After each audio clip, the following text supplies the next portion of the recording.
Halo, hai, salam geografi. Kami dari kelompok 2 akan membahas tentang sumber daya alam atau SDA dengan dua indikator. Yang pertama menganalisis pengertian sumber daya alam dan mengidentifikasi karakteristik sumber daya alam. Nah, dilihat dari pengertian sumber daya alam adalah segala sesuatu yang berasal dari alam yang dapat digunakan untuk memenuhi kebutuhan hidup manusia. Suatu potensi yang dimiliki oleh suatu materi atau unsur tertentu dalam kehidupan. Nah, sumber daya alam ini bisa berupa fisik maupun non-fisik. Apa perbedaan dari sumber daya alam, fisik dan non-fisik?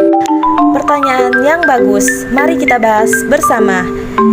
Dilihat dari yang pertama, sumber daya alam fisik adalah ciri melimpah dan digunakan seluruh makhluk hidup. Contohnya tanah, air, udara, dan sinar matahari.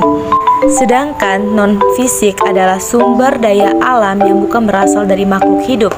Contohnya seperti bahan mineral, batu bara, minyak bumi, dan gas alam. Yang berikut karakteristik sumber daya alam. Yang pertama, sumber daya alam berdasarkan pemanfaatan. A. Sumber daya alam materi, sumber daya yang dimanfaatkan berdasarkan bentuk fisiknya. Contoh, besi, emas, kayu, kaca, dan serat kapas. B. Sumber daya alam energi. Sumber ini digunakan dengan memanfaatkan potensinya sebagai energi. Contoh, minyak bumi, gas bumi, air terjun, dan sinar matahari. C. Sumber daya ruang. Sumber daya yang digunakan untuk kelangsungan hidup manusia. Contoh, ruang untuk area peternakan, pertanian, perikanan, ruang tempat tinggal, ruang arena bermain anak-anak, dan sebagainya. Yang kedua, sumber daya alam berdasarkan pembentukannya. Yang pertama, sumber daya alam yang dapat diperbaharui ini tidak akan habis jika terus-menerus digunakan, karena masih dapat diusahakan agar tetap ada atau tersedia. Contohnya seperti udara, angin, dan sinar matahari. Yang kedua, sumber daya alam tidak dapat diperbaharui. Contohnya seperti barang tambang, mineral, batu bara, dan minyak bumi. Yang ketiga, sumber daya alam berdasarkan jenis. Yang pertama, sumber daya alam non-hayati atau abiotik.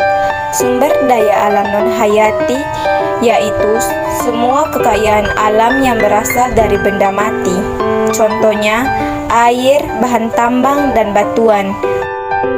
Yang kedua, sumber daya alam hayati adalah unsur-unsur hayati di dalam alam yang terdiri dari sumber daya alam nabati, tumbuhan, dan sumber daya alam hewani, satwa, yang bersama dengan unsur non-hayati di sekitarnya secara keseluruhan membentuk ekosistem. Contohnya, sumber daya alam yang berbentuk makhluk hidup, yaitu hewan dan tumbuhan. Yang keempat, sumber daya alam berdasarkan letaknya. Yang pertama, sumber daya alam yang berada di atas permukaan bumi. Contohnya, energi matahari dan udara. Yang kedua, sumber daya alam yang berada di permukaan bumi seperti air, tanah, pertanian, peternakan, dan hutan. Yang ketiga, sumber daya alam yang berada di bawah permukaan bumi seperti barang tambang dan mineral. Sumber daya alam di Indonesia tidak terbatas pada kekayaan hayatinya saja. Berbagai daerah di Indonesia juga dikenal sebagai penghasil berbagai jenis bahan tambang seperti petroleum, timah, gas alam, nikel, tembaga, bauksit, timah, batu bara, emas. Sumber daya Indonesia pada saat ini semakin berkurang karena penggunaan yang berlebihan dengan tidak menggunakan prinsip optimal dan lestari, dan karena kurang mampunya Indonesia dalam mengolah SDA, akhirnya beberapa kekayaan dikelola oleh bangsa asing. Yeay, akhirnya sekian pembahasan kali ini. Nah, ayo, siapa yang bisa menjawab pertanyaan? Apa contoh dari sumber daya alam yang berada di atas permukaan bumi? Ya, benar. Sumber daya alam yang berada di atas permukaan bumi seperti energi matahari dan udara.